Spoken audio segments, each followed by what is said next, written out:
everybody. My name is Kinza, and as Sophie mentioned, I'm a current MBA student. And prior to starting the MBA, I was at Accenture as a strategy consultant and recently launched my own chocolate company. And Peter is thank you for joining us today. Peter Harris is the co-founder of Hotel Chocolat. And today, Hotel Chocolat is one of the most recognizable brands in the UK. And recently, it sold over to Mars for over £500 million. Welcome, Peter. Wonderful. So I think a great place to get started, so we really know you, would be if you look back in your life and you connect the dots in your childhood, what would you say those dots were that led you to your entrepreneurial career and your success in your professional life? Quite interesting, actually, because I went to a school in Kingston upon Thames called Kingston Grammar School. I was rubbish at it. I got 6 O-levels with very poor grades. I didn't sort of love the school, so when people said afterwards, is there one person that really inspired you? The answer is no.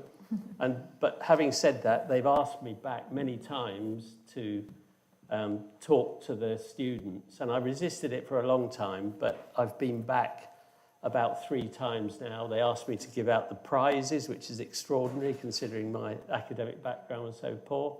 But one of the things they said is there must be something that the school did for you.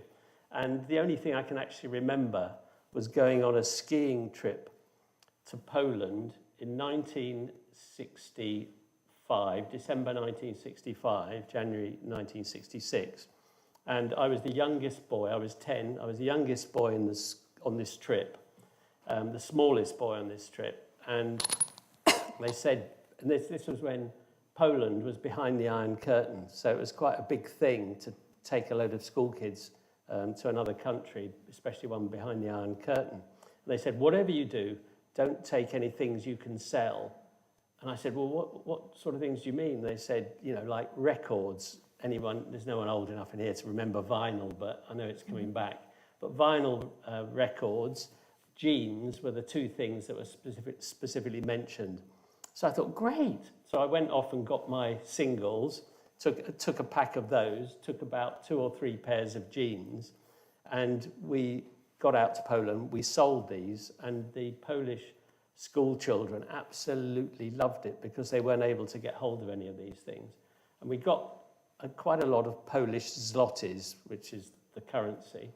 And the trouble is you can't take them out of the country. So we'd made all this money, but couldn't do anything with it. So all we could find to buy was some Moncherie chocolates, which is sort of ironic that at 10 I was buying these chocolates, and we had loads of them, which we took back.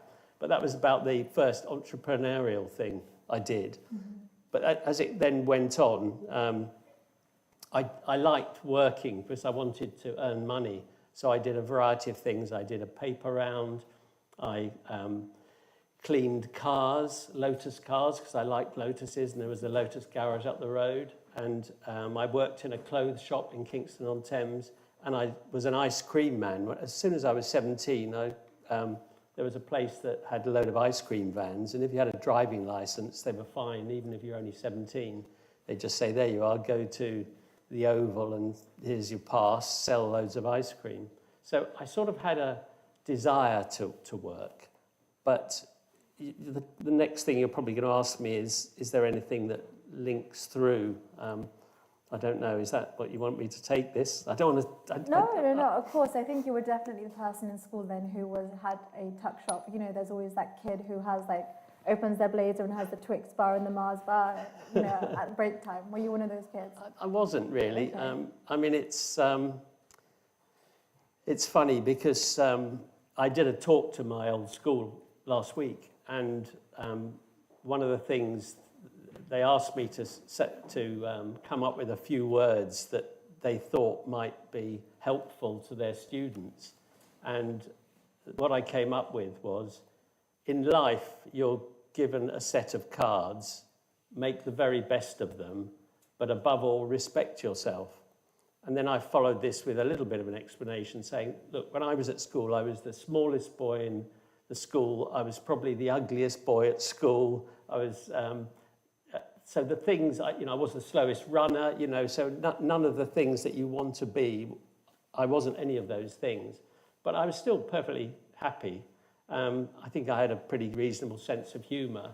And so I just say you have to look for the good in yourself. And I think this is more of a current day thing, that people try and compare themselves to other people, they're envious. And those are things that you shouldn't have. You should be happy with what you've got and make the very best of it. So I think from a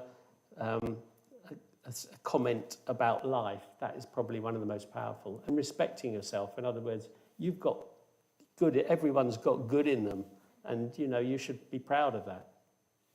So after school, you trained as a chartered accountant. Now that seems like, excuse me, quite the cautious profession, for somebody who took such bold risks.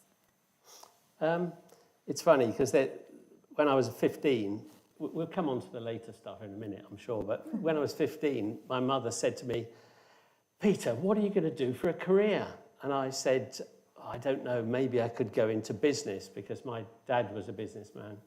And so she said, okay. So she took us round to a friend's house in Walton-on-Thames, and he was quite a very successful businessman. He was the chief exec of a company called Rank Hovis McDougall, but he was the guy that invented Kipling cakes. So his house was called Kipling, and it was a beautiful house, and we sat by his swimming pool on a table just by the pool in this beautiful garden, this beautiful house.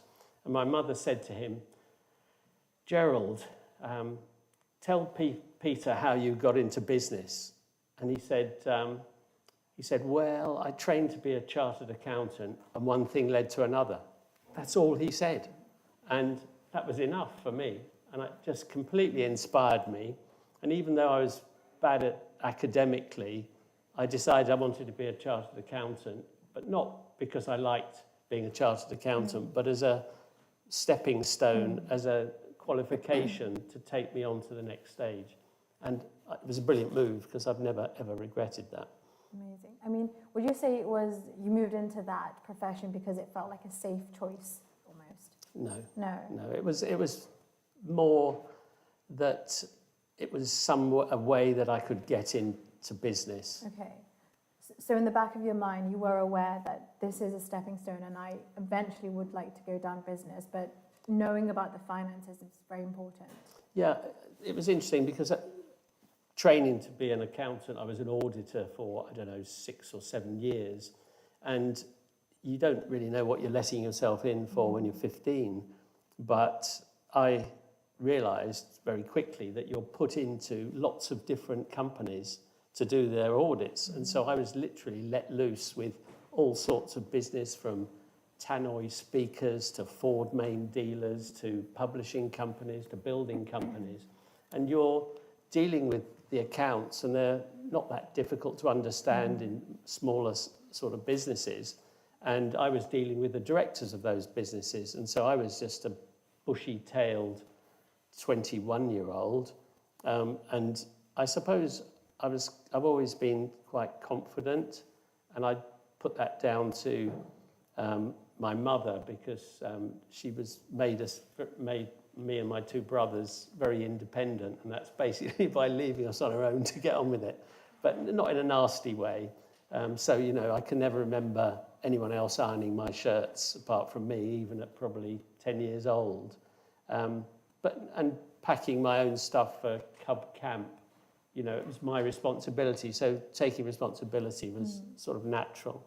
No, I'll lead on to it. So that responsibility kind of took you into the tech scene, which you were very early on in Cambridge. How did that come about? When I qualified, I met a guy qualifying at the same time as me, and we set up a firm that specialised in tax consultancy. And this was at a time that hopefully we're not heading back to, when the highest rate of income tax, and I can't even believe I'm saying this, was 98%.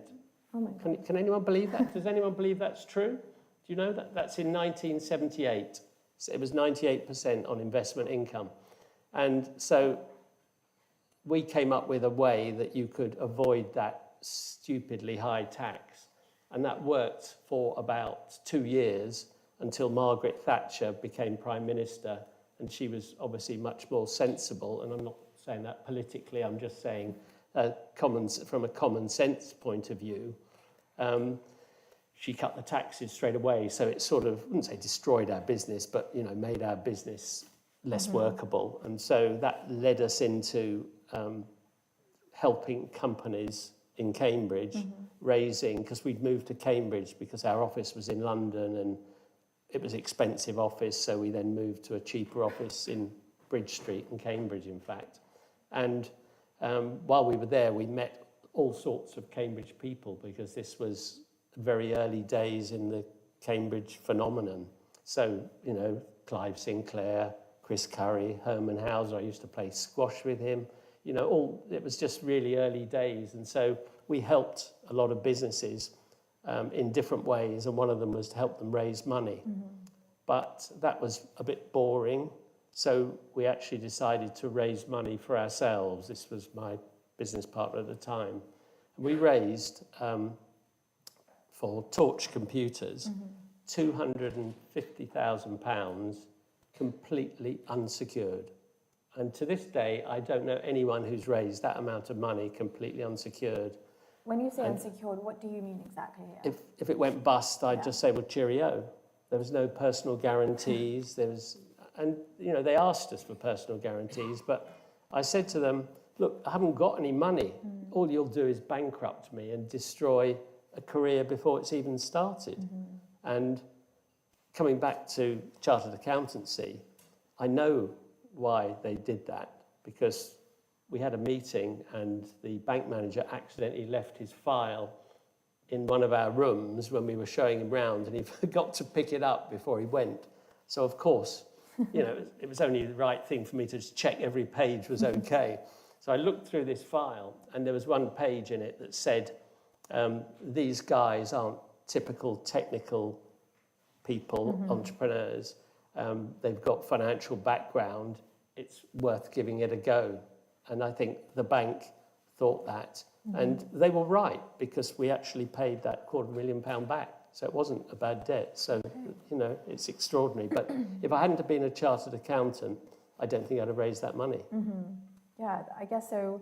You were relatively familiar with raising, right, in the context of entrepreneurship almost, but with a safety net, right? Because this was for Torch Computers at the time. That's right. That's right. But having said that, I was, I can't remember how old I was. I think I was 26. Okay. And we were a very gung-ho business. So literally, this was before formalised private equity. This was venture capital. People gave us money. We recruited the best people we could. And it was a phenomenal time. And in a way, it was almost like a three-dimensional university in entrepreneurship.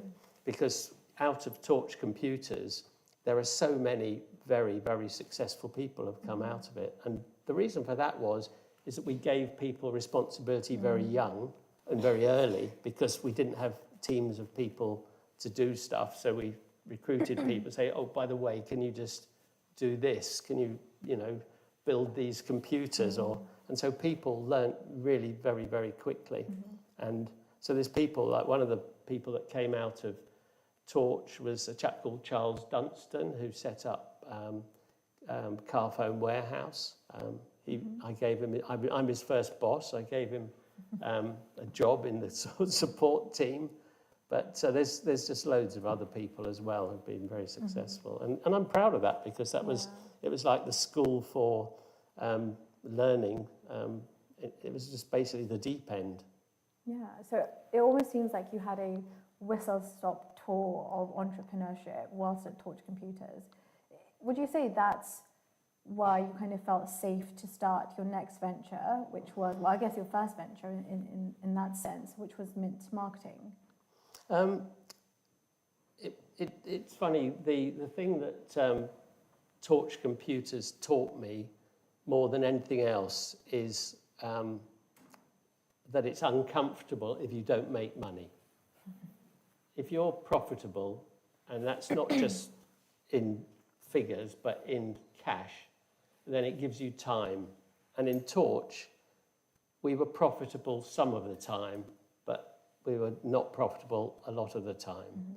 And the effect of that is you keep running out of money, you keep having to go back cap in hand. So my original 40% I owned of that business turned into a bus ticket. So when we sold Torch Computers, we sold it for £1 million, and that £1 million went into the company, and the new people had the shares.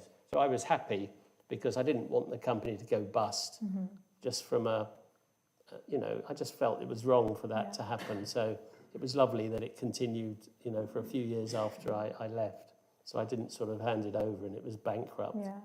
No, it's wonderful to hear that, even early on you held with your morals, because nowadays we often see that, in the world of entrepreneurship, it's kind of very chaotic, and it's like dog eat dog almost, right? So it's really wonderful to see that you led with your morals. Would you say that it's what gave you the courage to kind of move into the world of confectionery? And was it from a position of strength that you moved into that world? Well, not really, because, when you've been through the mill, it was six, I was at Torch 6 years. I was the only director that lasted from the beginning to the end of our ownership. And at the end of that, when the business was gone, I had a decent job, I had a company car, expenses and all that. And suddenly, when that's gone, you've got none of that. So we had to start again. So it wasn't from a position of confidence. And what I'd done is, at Torch, I'd recruited Angus, who about a year before. And so I worked with him for a year. And this is really quite interesting because he wasn't a friend of mine. He was someone who I worked with. And it was interesting because we really liked working together. We had complementary skills, and we liked it. And so when the business ended, we said, look, we'd like to start a business. And we were then sort of thrashing around trying to dream up an idea of a business. And we thought, we liked things like good bread, we liked good food, good olive oil, things like that. And so we thought maybe we could do, find a business there. We also thought of shellfish, and we thought about one of the ideas we had was shellfish by post. But obviously that's, there's a few problems there because you've got to keep them nice and chilled and fresh and all that. So, but I'm just saying, we were brainstorming to try and think of ideas. And then we hit upon the idea of mint marketing, which was little packs of peppermints with companies' names on them. And the idea was really, we'd been round to a lot of exhibitions around Europe and Scandinavia, and people were giving away lots of pens and things called logo bugs, so little ladybirds and little things with ribbons with their name printed on. So we liked the idea of mints that we could brand because it gave you something that was sort of consumable, edible, quite interesting. And so we just decided, right, that's what we're going to do. And we raised we borrowed from the bank £5,000 each to put into the company, and the bank topped that up with another £15,000. So that was £25,000 of money we'd got. And funny enough, to raise that £15,000 was as difficult as the £250,000 unsecured because things had got a bit tighter by then.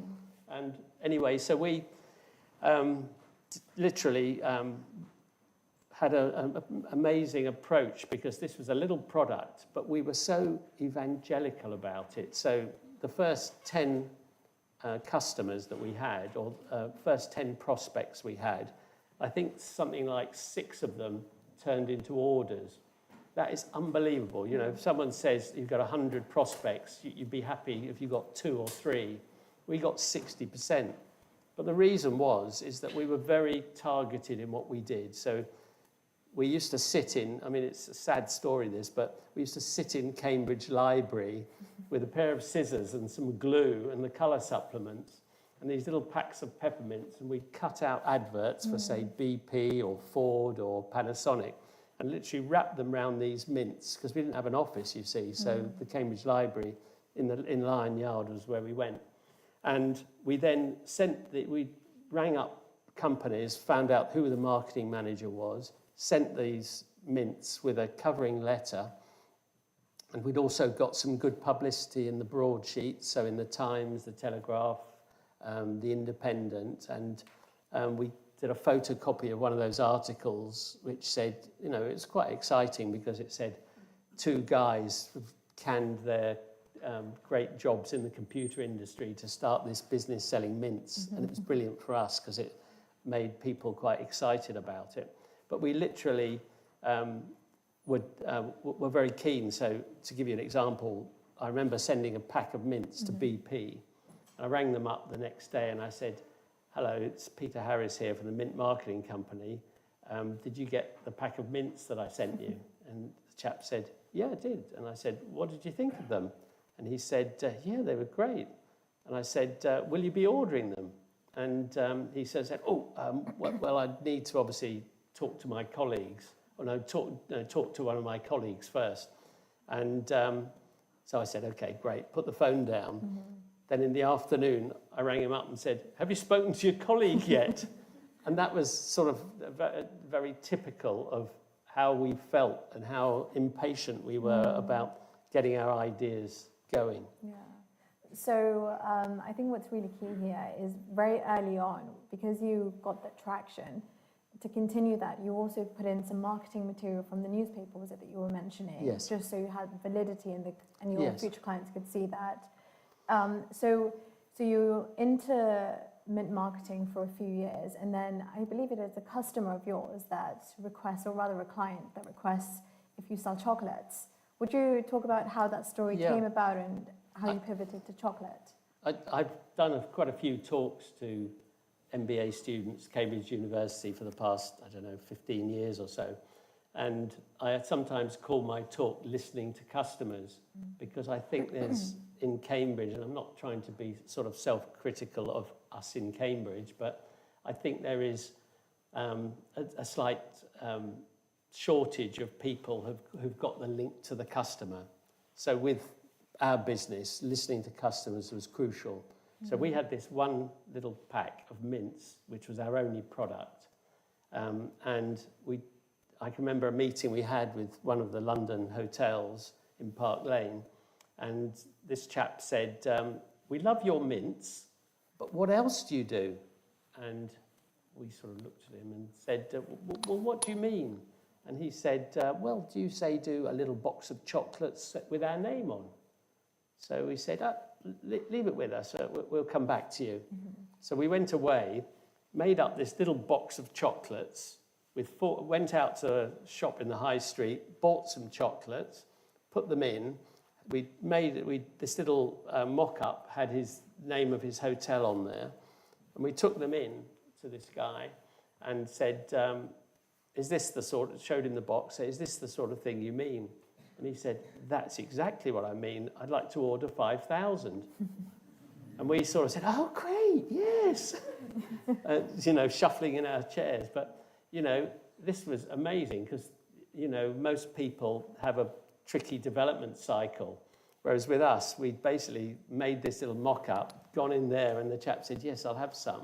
So we had to then somehow work out how we could make those boxes, buy the chocolates, pack the chocolates, and keep inside the food safety laws and all those sorts of things.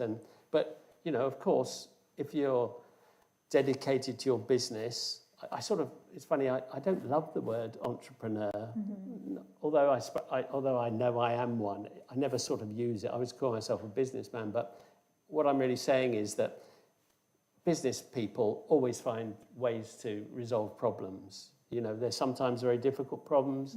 And so this was, okay, can we find a printer that's going to be able to do these? And, of course, we rattled around talking to people. Yeah. And, in a short period of time, you find a way to do it. and we got going. And then when you've done one of these boxes, you know how to print the second one because you've in this case created the dies that cut out the shape, found a printer who could print this first of all, and it was brilliant. We had so when you've got the first one was the Inn on the Park. That's the name of the hotel. It's no longer there. It's changed its name to something else. But then we took it to other people, and they see that name, and so you then get Ford Motor Company or Aston Martin or Barclays Bank or whatever. And the more reference customers you get, the more credible you seem. So we used to then print little catalogues, which literally was a display of all our, not all, a lot of our well-known customers. And people opened it up and thought, wow, if that company's prepared to do it, then I am. And I only got criticised once, actually. It's because we did mints for McLaren, the Formula One team. And of course, I liked the name, and it was they were winning the World Championship the whole time at this time. And so we then put it in the catalogue, and I got a letter from some sort of, chief, some sort of legal director or something, saying, you can't use it. I think, I'm so sorry, So Could they sue back then? They didn't, no, they didn't. They said, just don't put it in the next one. So they didn't put us to the sword, but, Yeah. So from Mint Marketing, you then started making chocolates. Is this when you then rebranded Mint Marketing to ChocExpress? Well, we didn't actually make chocolates at that time. Okay. So this takes us from, we started the business in 87. In 1993, a number of people used to say to us, oh, you must be very busy around Christmas. And as we were selling into the corporate market, the business market, people don't typically buy chocolates that get confused with seasons. So we weren't very busy around Christmas, but we wanted to be because we knew it's obviously a very big seasonal event, Christmas and Easter. And so we came up with the idea of a box of chocolates that we could send through the post, which we gave the name Chocogram. That box, the reason it's that shape is the profile of it goes through a letterbox. You can see the size of it is like this. And that is the single reason why it's stayed that shape since 1993. And so we called it the Chocogram. And then over a period of 10 years, from 93 to 2003, we built that up. That was our main business, as well as the corporate chocolates and mint side. And we became 4 times bigger than our nearest competitor on delivered chocolates. That was because we'd started to dominate that particular evolving market. And that company was called Thornton's. And so we were 4 times bigger than them, which was, we loved, of course. I think they're struggling a bit right now, aren't they? Well, when we opened our first Hotel Chocolat shop, we'll come back in a second, they had 600 shops. Right. They've got 0 now. Yeah. But no, so with ChocExpress, the thing about that brand, and I've got this thing that you should be able to describe what your company does in less than 30 seconds. And that's probably a bit of a challenge for some people where they've got a more technical thing, but I'll throw it out there anyway. And so with Mint Marketing Company, hello, this is Peter Harris from Mint Marketing Company. And if someone said, well, what do you do? Oh, we market mints. And it sort of said it in the title. And in a way, ChocExpress did the same thing. It was chocolates that get to you quickly or are sent quickly. And that's the good news, because that's what we wanted to emphasize. The bad news was it didn't focus on quality. And so and yet the chocolates, at that time, we weren't making any of our own chocolates. We actually had them made by many specialist, typically family businesses across Europe. So we used to buy chocolates from the UK, from France, from Belgium, from Holland, from Italy, from Spain, literally Switzerland. So literally we were happy to buy chocolates from good people. And so our chocolates were very good, and we actually got them to make chocolates to our recipes. So we would suggest how we wanted our chocolates, and we'd place a big enough order. But there was no focus on the quality of the product. So the maximum compliment we could get in 2003 was, actually, your chocolates are quite good. And we felt, if that's the best that you can, best compliment you can get about your products, which you know are fantastic, and you'll be able to taste them later anyway. But that was so that really sort of was quite upsetting, but it was a sort of wake-up call. So it forced us to say, what are we going to do about this? And that's why we felt we had to rebrand to a name and a brand that would focus on good quality. And that's why we went from ChocExpress to Hotel Chocolat. Makes sense. I've seen that you rebranded almost just 1 year before opening your, I guess, pilot store in Watford. Was that a challenge in any way? Because obviously your previous customers knew you as ChocExpress, and you've only had 1 year of exposure as Hotel Chocolat. So how did you go about ensuring that there was continuity with the brand? It's a good question. With retail, we didn't, I mean, as I said earlier on, Thornton's had 600 stores, and we didn't really see ourselves as being retailers at that point. But when we rebranded, the people that did some of the artwork also did a shop to sort of show what it would look like, because we'd said, what would it look like on a shop? In other words, it looks great on a catalogue or online, but what would it look like? And they did this, and it made us a little bit sort of interested. Maybe we should try a shop. We could just try one shop. If it works, great. If it doesn't, at least we've tried it. And so we did a year, we rebranded in 2003, and we actually opened our first shop in 2004 in Watford, in the Harlequin Centre. And it's still there, and it's still open. And it's quite interesting because we chose that. A lot of people said, well, why didn't you open one in Cambridge? Because you know Cambridge. And we said, if we did that, people would say, oh, those nice chaps, the local chaps of the chocolate business, maybe we should go and support them. And we didn't want that. We wanted to try what we describe as a vanilla place, where if we were successful in Watford, I mean, we didn't know a soul in Watford, so if we were successful there, then we had a chance of it being a formula that we could then spread to other locations. But it's interesting, though, we did the first store, about £400,000 of sales, but then we decided to open a second store, and we chose Milton Keynes. And what we decided to do on this one is to mail our database, because we'd built up a database of 250,000 people. So no one knew about ChocExpress, but unless you were on our database. And so we had these people. So when we changed to Hotel Chocolat, nobody knew about us. So apart from our customers, so we wanted to widen that. So we opened this store in Milton Keynes, sent to our database, said, come and see us in real life, come and see our chocolates. And if you think about it, Milton Keynes is at a very convenient crossroads, M1, A14 or whatever. And literally people came into that shop like there was no tomorrow. And it's a busy shopping mall. And that store went straight to £1 million turnover a year straight away. So it fired us up, something rotten. And we just thought to ourselves, what have we got here?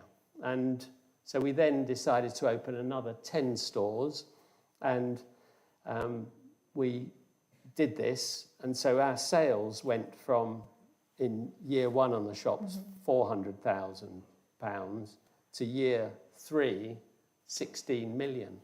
So we were the number one fastest growing company in the UK, number one on the Virgin Atlantic, Sunday Times, Fast Track 100. But, that's one thing, because that's all about sales. But the thing I was most proud of is that we didn't borrow money to do it, because as you know, I'm a chartered accountant, and I was responsible for the finances of the business. I'd worked out that if we opened the stores in the period up to Christmas, that would then pay for the shop fit, and we didn't actually need to borrow any money. And it was amazing because it sounds incredibly simple, but you have to do it and prove that it works. But they still do it to this day. Yeah. A lot of us MBAs here are studying, we have a module called corporate finance, so we're understanding the importance of, 5% of being a chartered accountant. So I see that for sure. Was it within those 3 years that you also started to manufacture your own chocolates? Well, it was towards the end of that 3 years, because when you're in a business, as some of you will already know, is you have problems in your business. It's not always the same problem, and you solve one problem and then another one pops up over here. So you might get your sales going, but then production suffering, or you get your money sorted out and then, you have some other problem. So you need new premises or something. So with us, we got the sales line pretty well sorted out. But then we went back to our suppliers, these great little family businesses, and said, please, could we increase our order for next year? And they said, yeah, that would be fine. And we said, well, we'd like to increase it by 50%. And they said, whoa, no, we could do 10%. And when you're in business and you're opening these shops and you realize you can create this demand, it's actually quite frightening when somebody says, we can't do any more. They say, look, we've only got a small business, set size property. That's the best we can do. And so although we bought from many different places, it still put pressure on us. So we decided, let's start to manufacture. And, we knew items that we were selling very successfully. If we could make those, that would take a little bit of the heat off. And in 2004, I'd actually bought a freehold factory in Huntingdon for £2.4 million on a 6-acre site. It was an old plastics, injection moulding plastics place that looked terrible when we bought it. And I made it into a food factory by clearing out all the pipe work, putting superb floors in, getting rid of glass, and literally bringing it up to the spec of a good food factory. But this was much bigger than we needed at that time. But it gave us the opportunity that when we wanted to manufacture, we had a place to put the manufacturing equipment, and that's quite bulky, so it's big, long lines. So in 2008, we bought our first, and it sounds like we started with, it sounds like we didn't know anything about manufacturing at all, but that's not quite true, because we were packing chocolates. So all these chocolates were coming in from, 30 different suppliers, and we were then packing them in boxes. So we had a factory environment. It was just that we didn't have liquid chocolate at that point. But a few of our people were experienced factory people. So when we decided to buy our first production line, we had people to operate it. And that first one cost £750,000, and it paid for itself within 9 months. And it was staggering, because if you think about it, we had our customers were buying from our shops and online. So we knew we could place an order for 1 million of this type of chocolate, and we knew we had a firm order because we knew the customers. They were our customers. So it was great, and that fired us up. And so that was 2008. And if you bring us right up to date now, all the chocolates are made in Huntingdon in the same factory. It's expanded, it's built on more buildings, but over 250 million chocolates a year, plus all the velvetizer flakes. Can I just ask a quick question? Absolutely. How many of you in this room have actually been into a Hotel Chocolat shop? Okay, that's quite interesting. That's probably 50%. Right, the other 50%, can you do me a favour, please? Could you go into the Hotel Chocolat shop in Lion Yard? It's quite close to here. and you'll see lots of different things. But one of them is something called the Velvetizer, which is an amazing hot chocolate making machine. You just put cold milk in. You all right with this thing? Yeah, absolutely. You put cold milk in and a sachet of flakes, and the flakes are literally just grated chocolate. They're nothing. There's no additives, no change of formula. And you press the button, and 2.5 minutes later, you get perfect hot chocolate. And it's no surprise that Hotel Chocolat has sold well over 1 million of those in the UK alone. No, it's delicious. I've had the orange flavour, the milk chocolate. There we are. We didn't set this up. No, we didn't. Especially this time of the year, it's really nice, actually.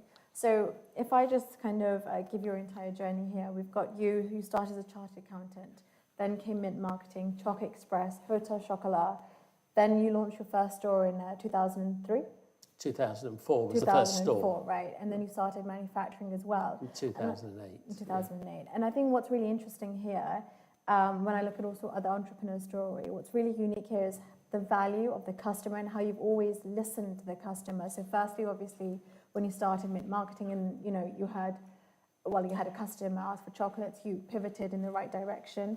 And then secondly is that a customer sent you a book on cocoa production, and that led you to St. Lucia and purchasing your estate, which is now a cocoa farm. And then thirdly, which I'd really love if you could talk about, is your chocolate tasting club and how you use loyal customers to essentially raise a lot of money in a way that didn't dilute any equity at all. Would you mind talking about that and how that idea came about? Do you want me to say a little bit about the cocoa estate as well? Sure, yeah. I think we're almost close to time, but please. Are we? Okay. No, I was just going to say on the cocoa estate, at that time, Angus, my business partner, and I owned the business 50-50. We hadn't sold any of the shares. And that was one of the things that I thought was really key. Don't give away the equity lightly because it complicates your structure. So we went over to St. Lucia, and literally within a week, we bought a cocoa estate because we had the money, we had the people that controlled the business, and we just did it. And most people would say, wow, that's completely mad. Why the hell did you do that? But, we just decided it's something we wanted to do. We wanted to be closer to cocoa. It was the oldest cocoa estate in St. Lucia, making what they call fine flavour cocoa, or growing fine flavour cocoa.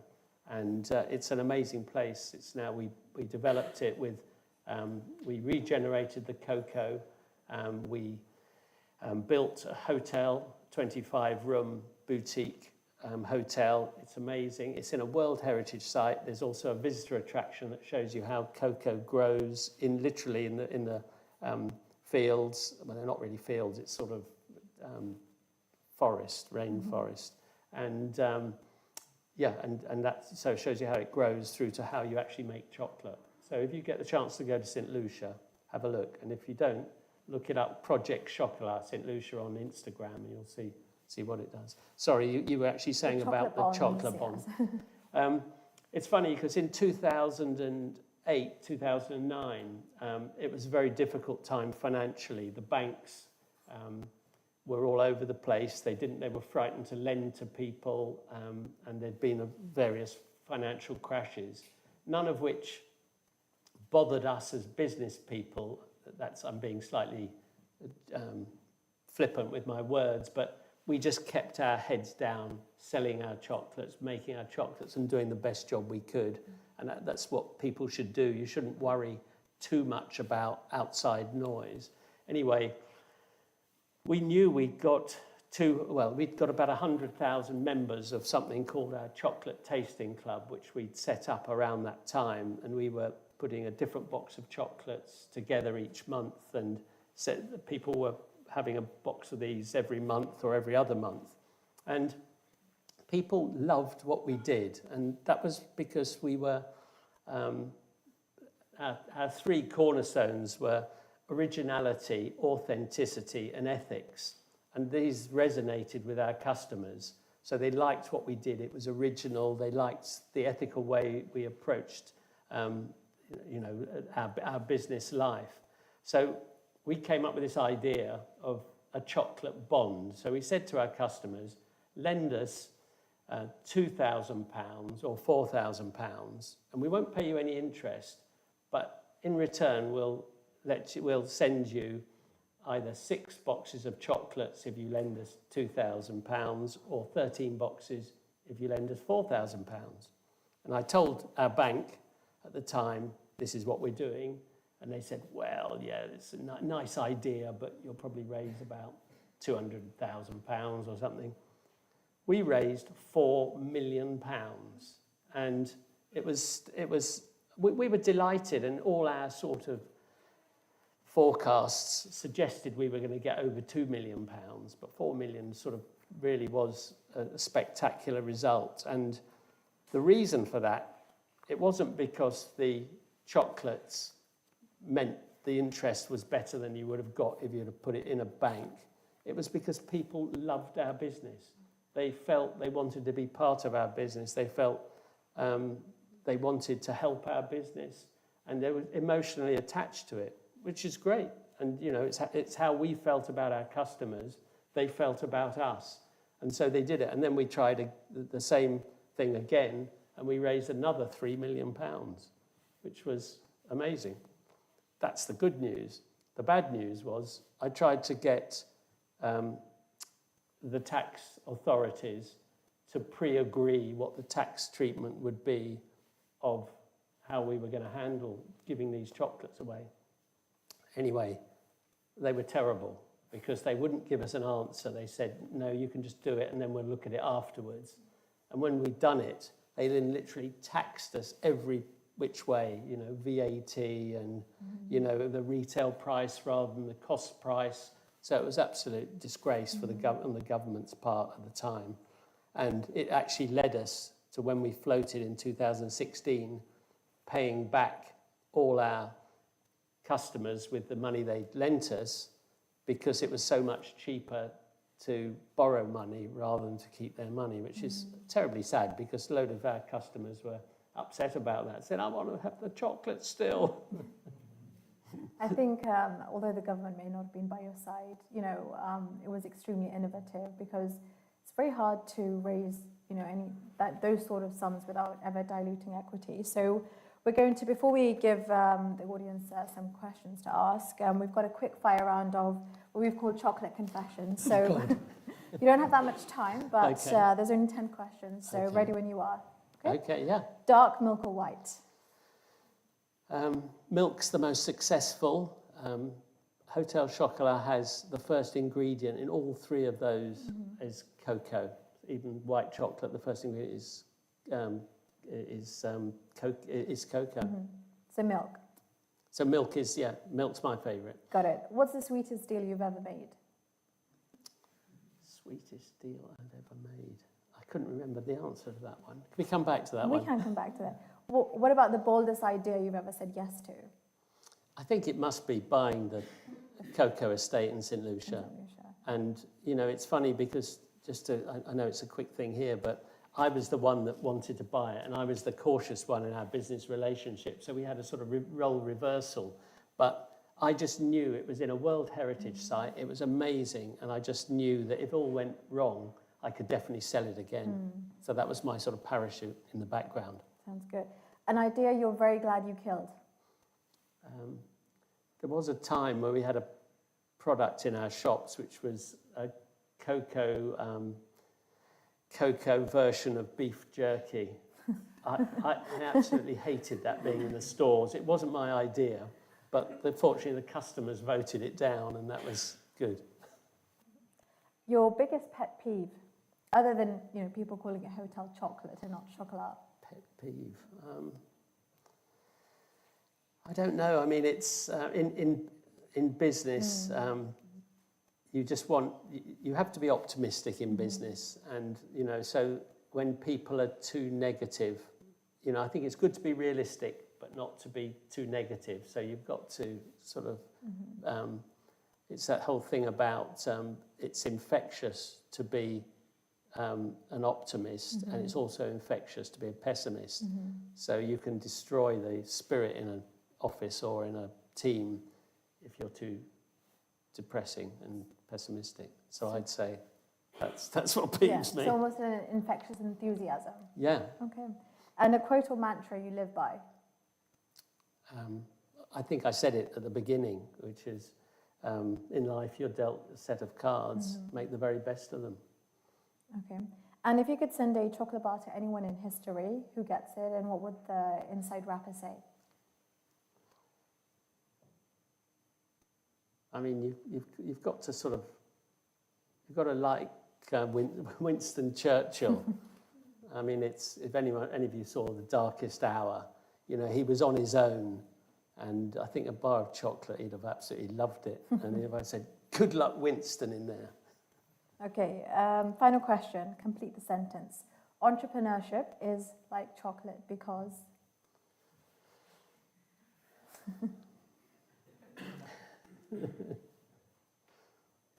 There are many, many different types. Some are delicious and some aren't. Wonderful. Thank you very much. We'll now hand over to the audience for some questions. So I think we've got a question here.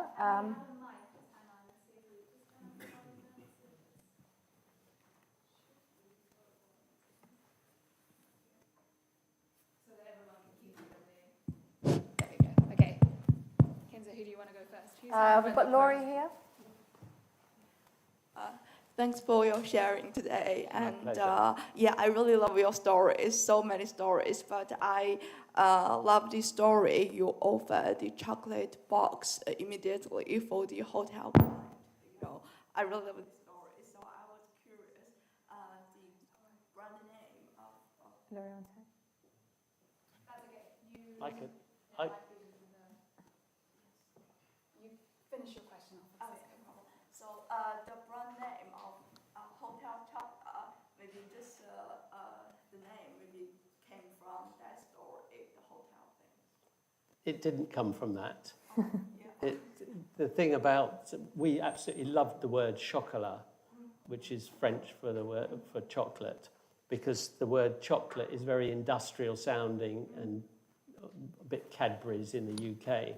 And so, but you can't trademark a description, and chocolat is just a word for chocolate. So we had to have another word that went with it. And we looked at lots of different other possibilities, but we hit on Hotel Chocolat because it gave us a sort of feeling of a metaphorical escape and the idea of luxury and spoiling yourself. And so it just sort of worked. And, you know, the more we thought about it, the more exciting it became. So when we did our shop in Watford, we actually decked it out like a hotel. So it had a sort of high desk, you know, and I think it's still there actually. And we had sort of a couple of chairs and things because we thought it was quite a clever thing to do. But it's stood the test of time though.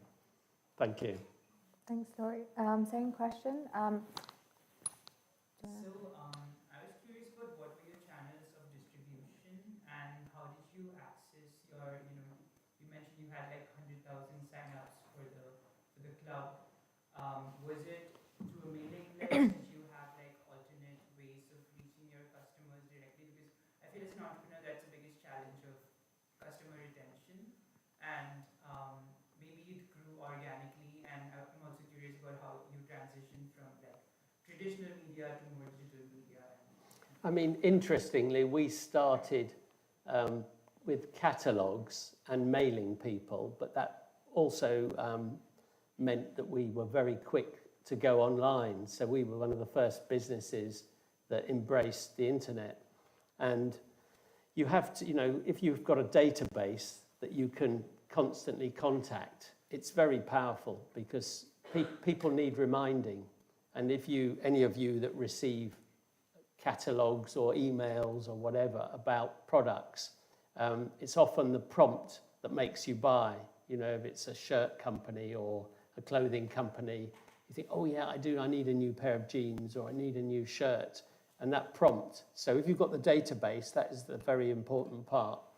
But when we opened a shop, it actually gave us far more customer contacts.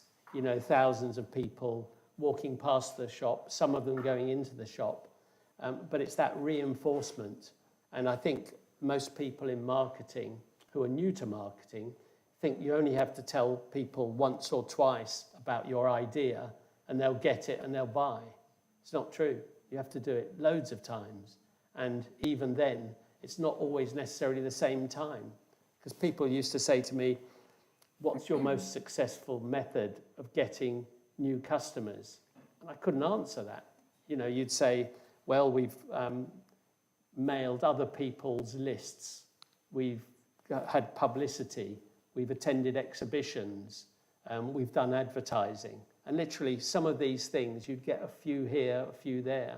But it was just the mechanism of doing everything you can, but cheaply or free. So, you know, publicity, when we got articles in the national press, it was free. You just had to persuade them to put the article in. Advertising, when we started ChocExpress, we said to them, look, the newspaper, we don't have any money, but we'd like to advertise this in your newspaper. And so they came up with the idea of we pay them a percentage of our sales. So it was 10% of our sales. So if we sold £1,000, it'd be £100.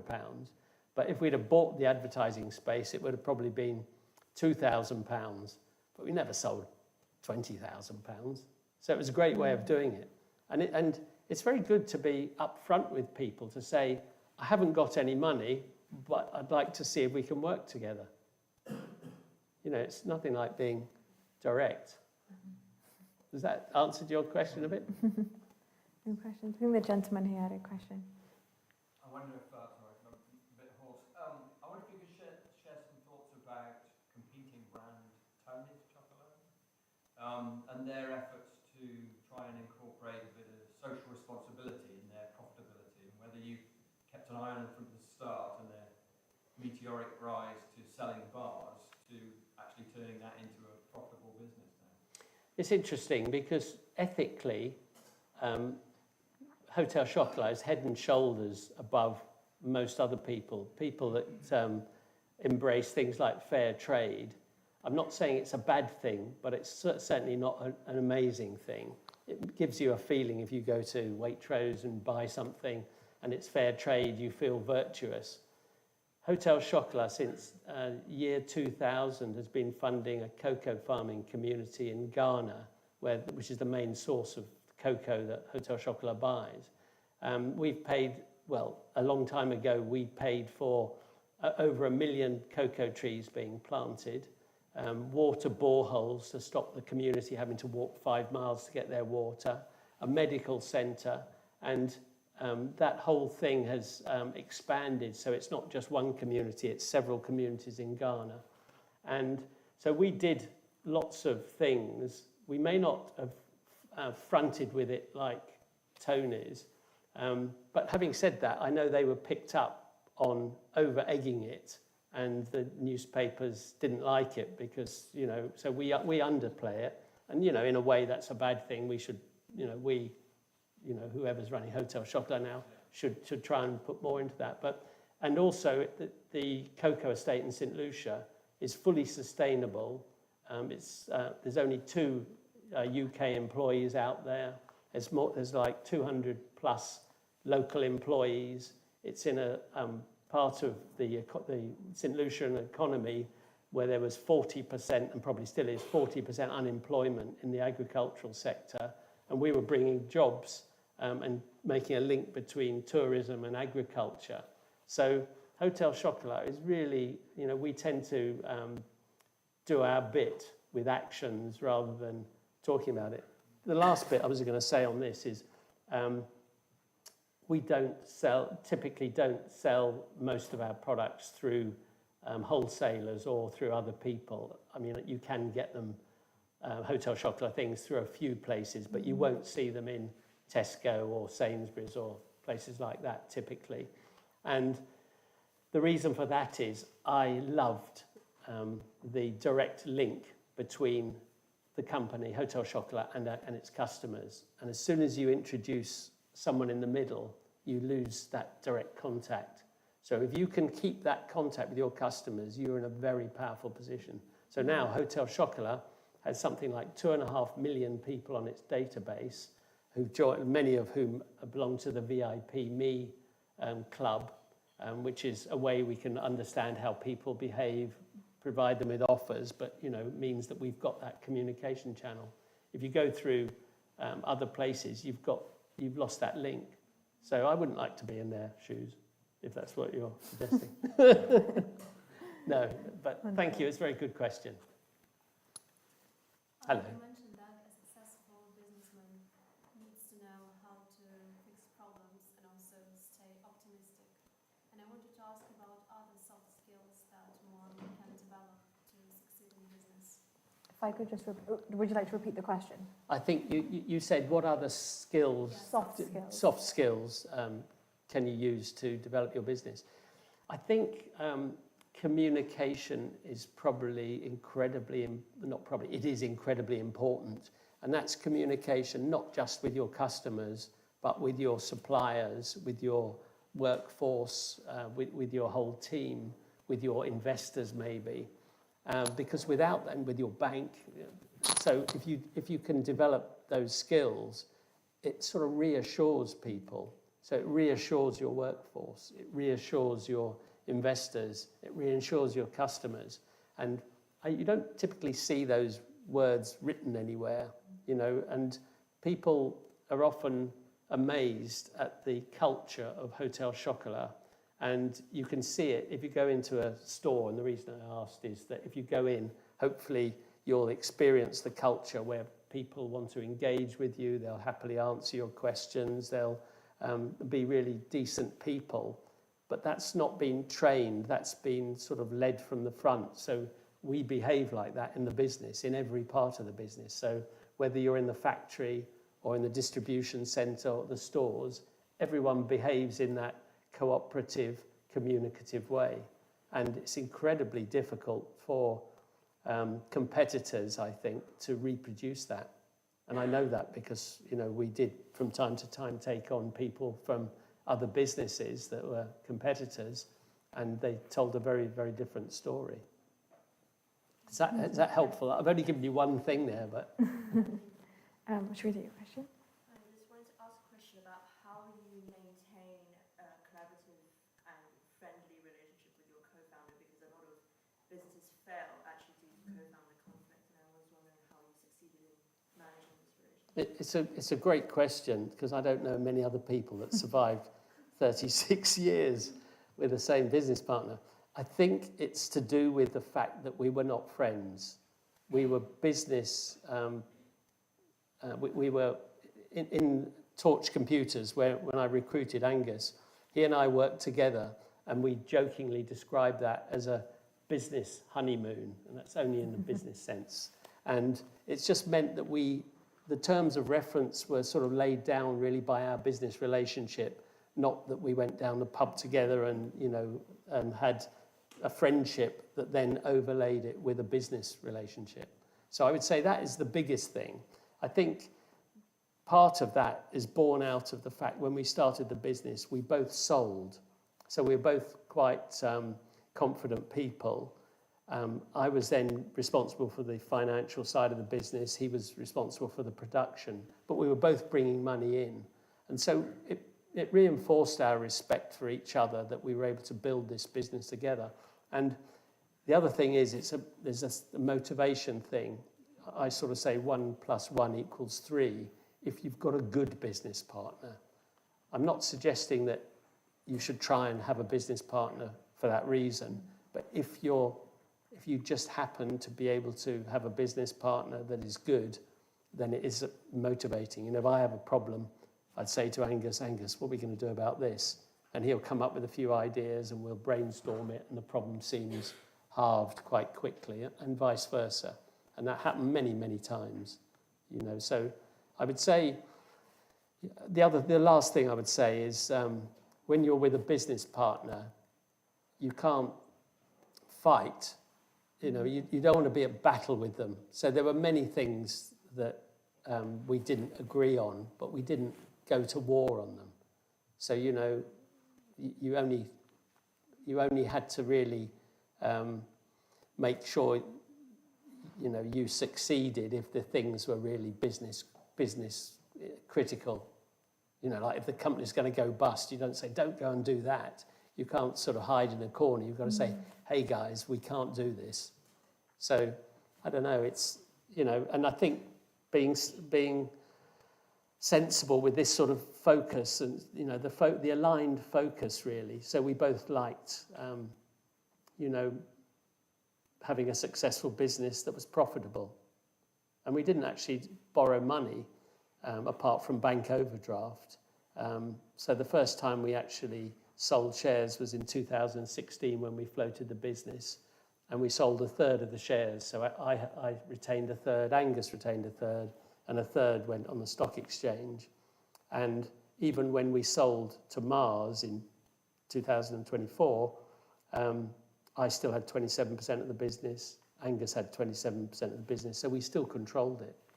And in a way, you know, it's important that you can both get on because, you know, with that level of shares, you have quite a lot of control. So, but, you know, we did it, so. Wonderful. Last question. Yeah, thank you so much. Just wanted to ask in terms of like when you created physical goods, there should have been probably like some bottleneck that you experienced maybe in the early stages of your business building. And was it hard to identify it at first, or after like you were able to identify this bottleneck that was creating stagnation or problems that slows down the production itself? Was it hard to later on optimize it without losing a lot of resources, like both financial and timely resources? Yeah, I Would mean, you like to repeat the question so everybody else can hear? so this is about bottlenecks. You know, when you run a business, bottlenecks happen. In other words, you can do one thing, but another part of the business can't keep up, I think is what you were trying to say, or you were saying. And I think in production, particularly, where you don't want to spend a load of money before you've got the demand. I'm a great believer that get the demand, get the sales in place, and then everything else can fall into place more easily. Whereas if you do it the other way around, where you build up all the costs and all the machines, but they're all idle because you haven't got the sales, is a far more frightening experience. So I love, you know, get the sales in, and then you will find a way to resolve the problems. And, you know, we had problems, as you can hear, from before we started manufacturing, that, you know, we had to then sort of change the selections of our chocolates to companies that could supply us rather than ones that couldn't. And, you know, those things are quite stressful because you just want to say, that's what we want to offer everyone. That's our standard, you know, box for that size or smaller size. So no, I don't know, necessity is the mother of invention. So you will find a way when you've got the pressure. And certainly if it's important, these are important things, you know, you use your resource and your knowledge and talk to people and find out. And there's always a way. Thank you. Now, Peter, would you like to award the 3 best questions with your signed book here? Oh, I can't remember the questions. Well, we had first one was Laurie here, Achua, the gentleman behind yourself, you in the red cardigan, and then the lady here. Okay, so I think the lady about the soft skills, Okay. that's one. Mm-hmm. One. I think, how many? There's just 2, isn't it? There's 3. Okay, I signed one though. That was the one there's 4 of them. Sorry? They can come and get them Oh, I signed from see, you okay. afterwards, yeah. The lady here, and just remind me who. Do you want to put your hands up, the individuals that ask questions, Who asked please? questions? Oh, there's 3 here. Okay, so the gentleman. Okay, there. well, thank you very Thank you. much. So, Peter, thank you so much for your time. I think we've all learned that, you know, with a little bit of cocoa, some sweetness here and some courage, that we can all find some sort of success. And I think that what we've learned here is that having the courage to take the bold steps, even when the time maybe doesn't seem right, is, you know, the self-belief that one should have. So thank you very much for your time. I'd like to thank the organisers for putting on this event. I just want to say, it's funny, a lot of people ask the question, am I going to start a new business? Because I retired about 18 months ago, And the answer is no, I'm not going to start a new business, but I've actually devoted my life to giving back. And this is an example. It's not the most, dare I say it, needy example, but I'm an enterprise fellow for the King's Trust, which is the old Prince's Trust. So I do talks not dissimilar to this to young people who are literally on the bottom rung. I also support a lot of charities, and so I'm doing my bit, apart from the fact that I'm a family guy and I've got 3 grown-up children, 7 grandchildren, are all aged 6 and under. So I've got a different balance of my life, but you know, I'm very keen to be giving back, and so that's why I'm very happy to come this evening and to share some of my experiences with all of you. I think what you're saying here is come find me for mentorship. I'm not saying that, but we'll talk a bit later, won't we? Absolutely. I think we will, absolutely. So yeah, just to close off the event, thank you to the event organisers for organising the event and inviting me to moderate. For all of you for asking such great questions, and please help me in thanking Peter for joining us today. Thank you.